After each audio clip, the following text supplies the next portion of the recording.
Item 11º.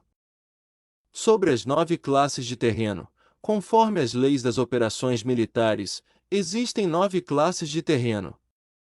Se lutam entre si em seu próprio território, a este se lhe chama terreno de dispersão.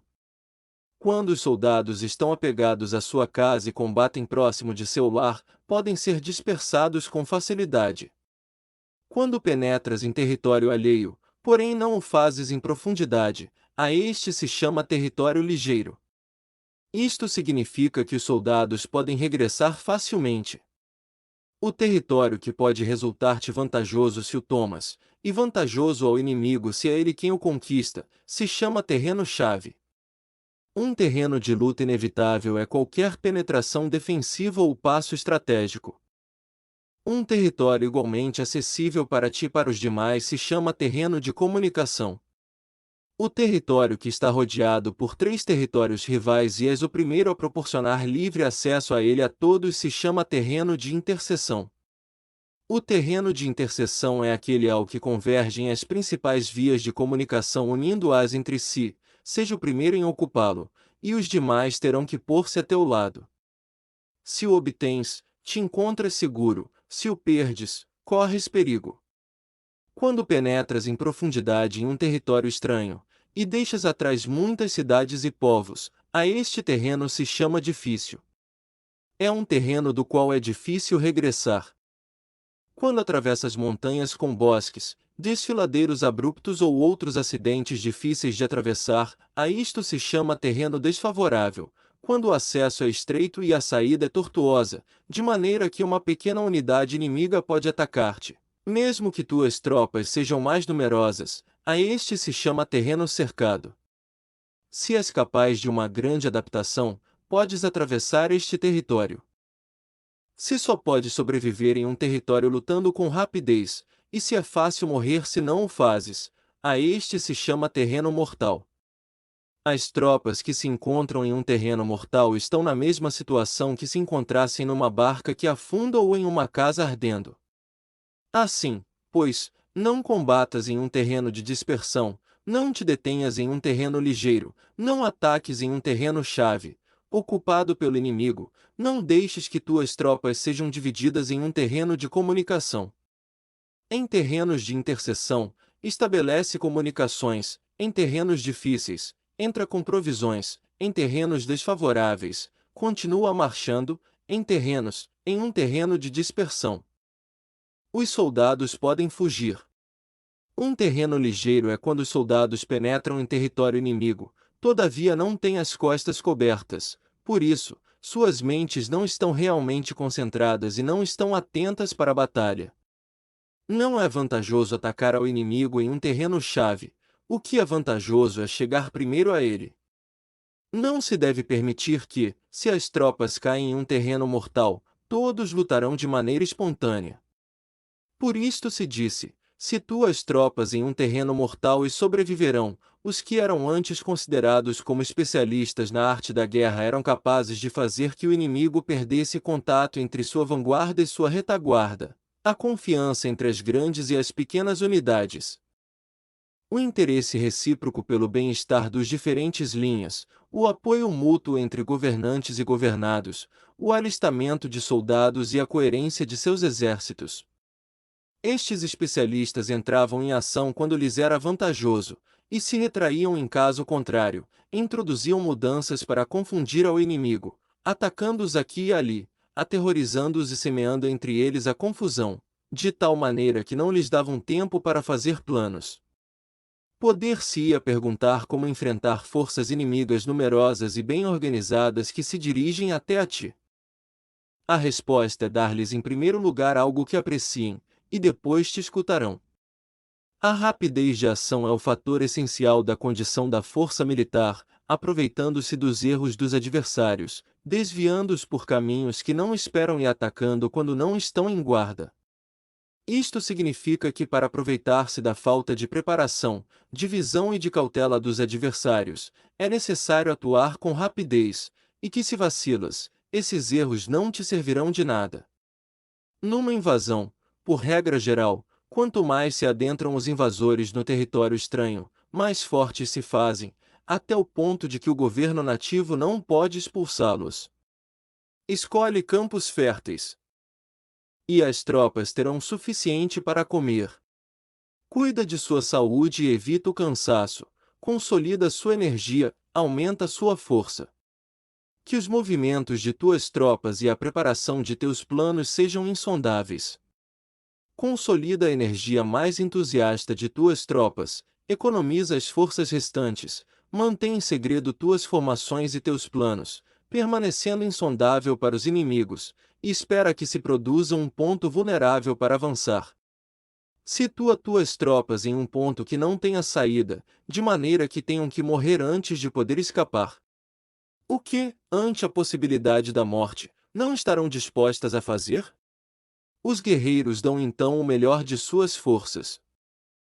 Quando se acham ante um grave perigo, perdem o medo. Quando não há nenhum local onde ir, permanecem firmes. Quando estão totalmente implicados em um terreno, se aferram a ele. Se não têm outra opção, lutarão até o final.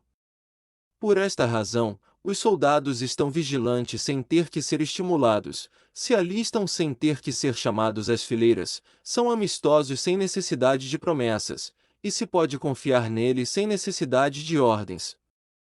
Isto significa que quando os combatentes se encontram em perigo de morte, seja qual seja seu risco, todos têm o mesmo objetivo e, portanto, estão alertas sem necessidade de ser estimulados, têm boa vontade de maneira espontânea e sem necessidade de receber ordens, e pode confiar-se de maneira natural neles sem promessas nem necessidade de hierarquia. Proíbe os augúrios para evitar as dúvidas, e os soldados nunca te abandonarão. Se teus soldados não têm riquezas, não é porque as desdenhem. Se não têm mais longevidade, não é porque não queiram viver mais tempo. O dia em que se dá a ordem de marcha, os soldados choram. Assim, pois, uma operação militar preparada com perícia deve ser como uma serpente veloz que contra-ataca com sua cauda quando alguém lhe ataca por a cabeça. Contra-ataca com a cabeça quando alguém lhe ataca pela cauda e contra-ataca com cabeça e cauda, quando alguém lhe ataca pelo meio. Esta imagem representa o método de uma linha de batalha que responde velozmente quando é atacada. Um manual de 8 formações clássicas de batalha diz: faz da frente a retaguarda, faz da retaguarda a frente, com 4 cabeças e 8 caudas. Faz que a cabeça esteja em todas as partes, e quando o inimigo arremete pelo centro, cabeça e cola acudirão ao resgate. Pode perguntar-se a questão de se é possível fazer que uma força militar seja como uma serpente rápida. A resposta é afirmativa. Inclusive as pessoas que se têm antipatia se encontrarão no mesmo barco, se ajudarão entre si em caso de perigo de sussobrar. É a força da situação que faz que isto suceda, por isto, não basta depositar a confiança em cavalos atados e rodas fixas.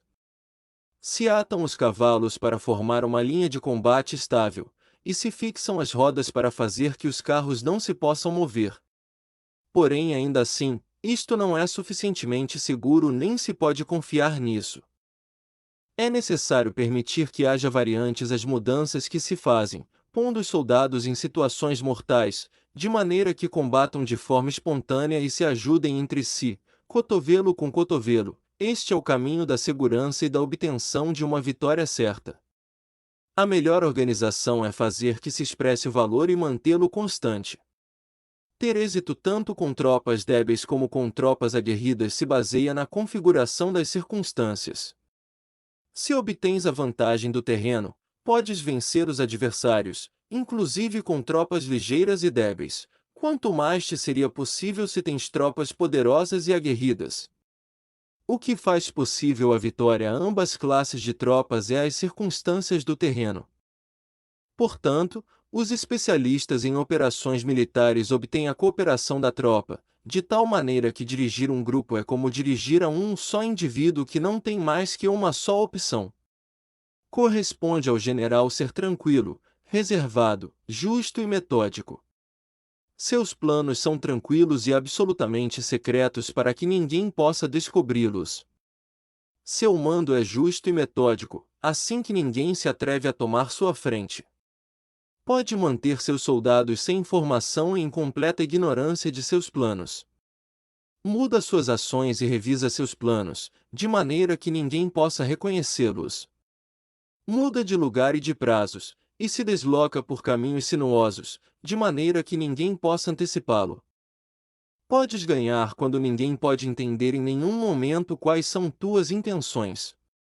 Disse um grande homem: o principal engano que se valora nas operações militares não se dirige só aos inimigos, senão o que começa em suas próprias tropas, para fazer que te sigam sem saber aonde vão.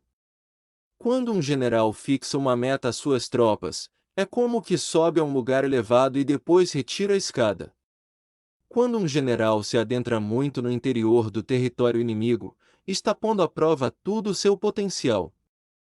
Pode queimar as naves das suas tropas e destruir suas casas, assim as conduz como um rebanho e todos ignoram até onde se encaminham.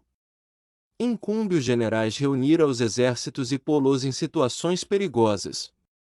Também devem examinar as adaptações aos diferentes terrenos, as vantagens de concentrar-se ou dispersar-se, e as pautas dos sentimentos e situações humanas. Quando se fala de vantagens e de desvantagens da concentração e da dispersão, se quer dizer que as pautas dos comportamentos humanos mudam segundo os diferentes tipos de terreno. A norma geral dos invasores é unir-se quando estão no coração do território inimigo, porém tendem a se dispersar quando estão nas orlas fronteiriças. Quando deixas teu território e atravessas a fronteira em uma operação militar, te achas em terreno isolado. Quando é acessível desde todos os pontos, é um terreno de comunicação. Quando te adentras em profundidade, estás em um terreno difícil. Quando penetras pouco, estás em um terreno ligeiro. Quando as tuas costas se acham em espessuras infranqueáveis e diante passagens estreitas, estás em um terreno cercado. Quando não há nenhum local donde ir, se trata de um terreno mortal. Assim, pois, em um terreno de dispersão, unifica as mentes dos soldados. Em terreno ligeiro, as mantém em contato. Em um terreno-chave, apressa-as para tomá-lo. Em um terreno de interseção, presta atenção à defesa. Em um terreno de comunicação, estabeleceria sólidas alianças.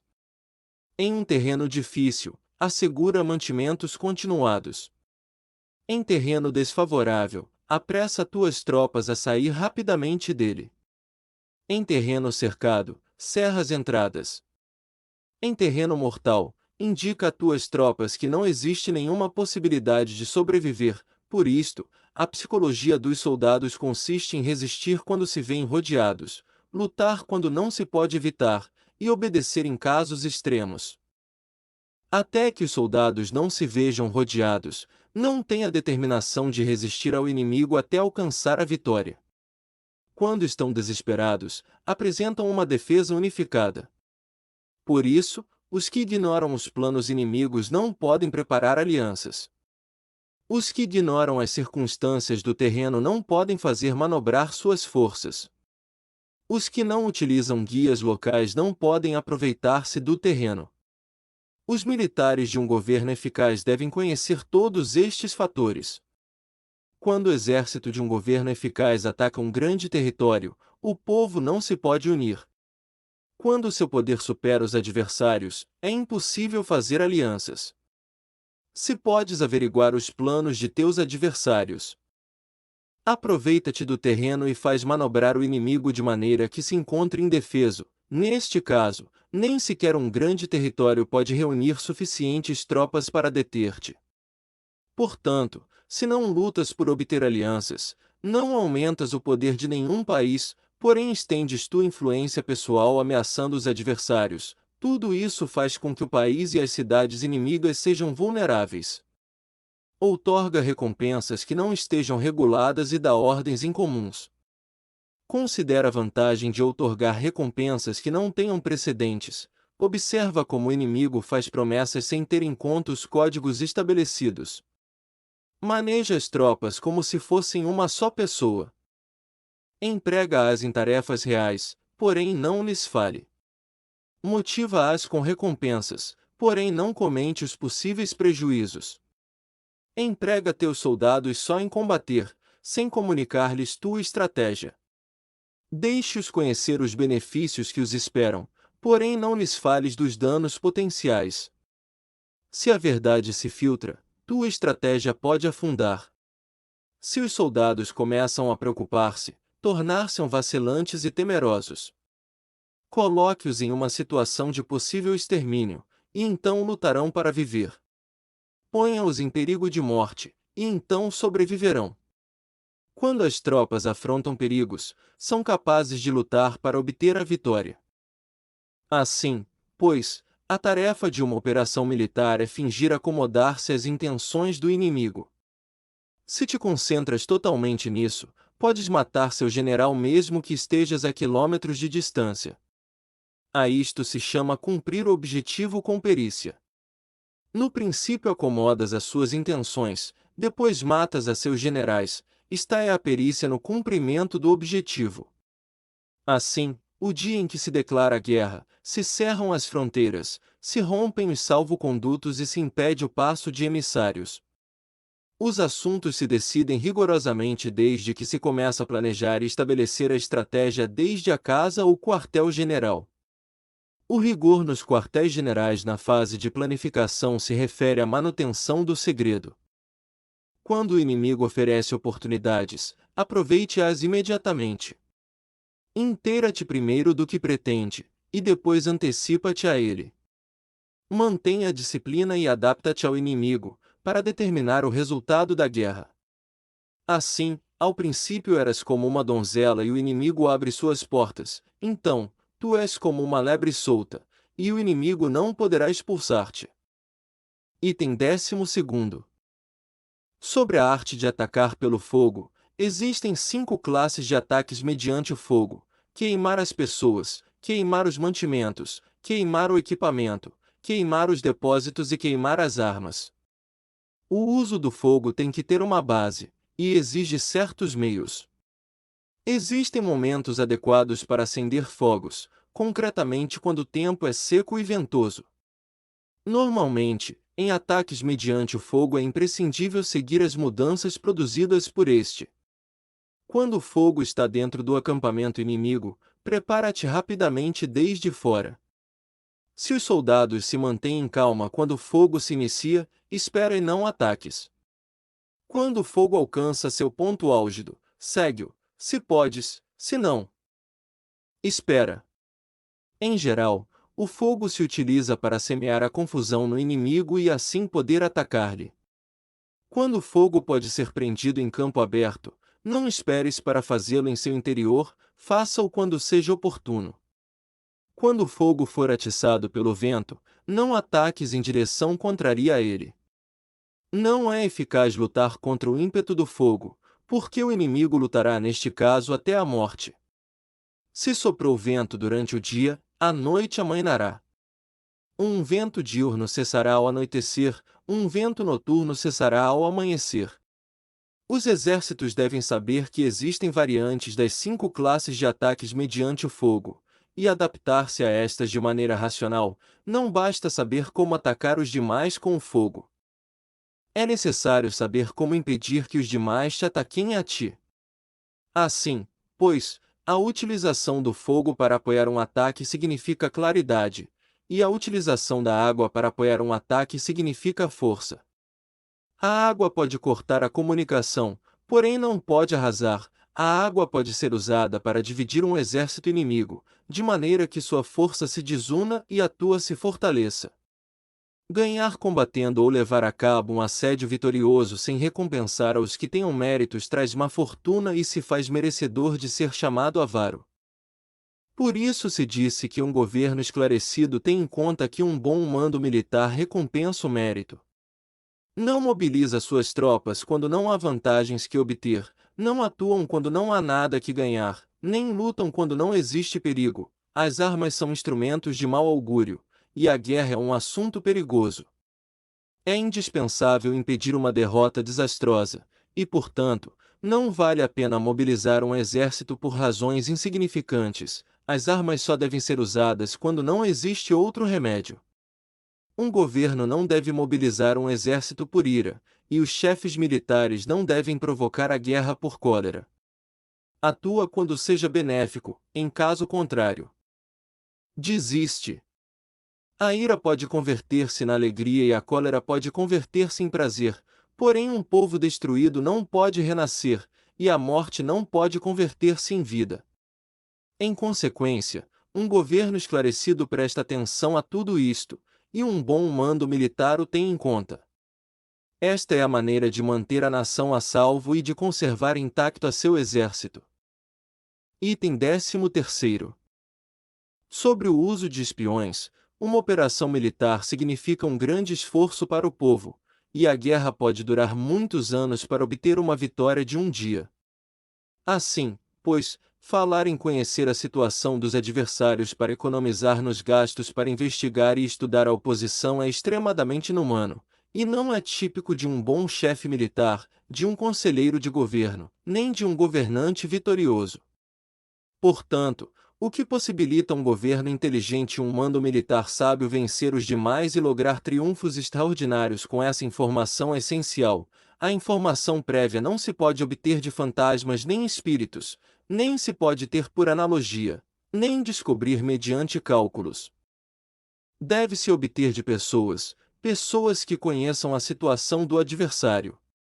Existem 5 classes de espiões: o nativo, o interno, o duplo agente, o liquidável e o flutuante. Quando todos estão ativos, ninguém conhece suas rotas. A isto se lhe chama gênio organizativo, e se aplica ao governante. Os espiões nativos se contratam entre os habitantes de uma localidade. Espiões internos se contratam entre os funcionários inimigos. Os agentes duplos se contratam entre os espiões inimigos. Os espiões liquidáveis transmitem falsos dados aos espiões inimigos. Os espiões flutuantes voltam para trazer informes.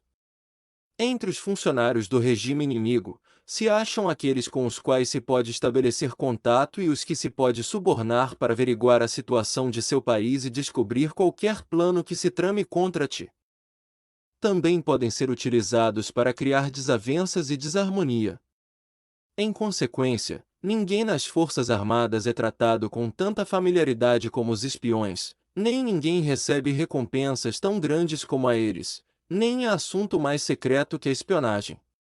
Se não se trata bem os espiões, podem converter-se em renegados e trabalhar para o inimigo.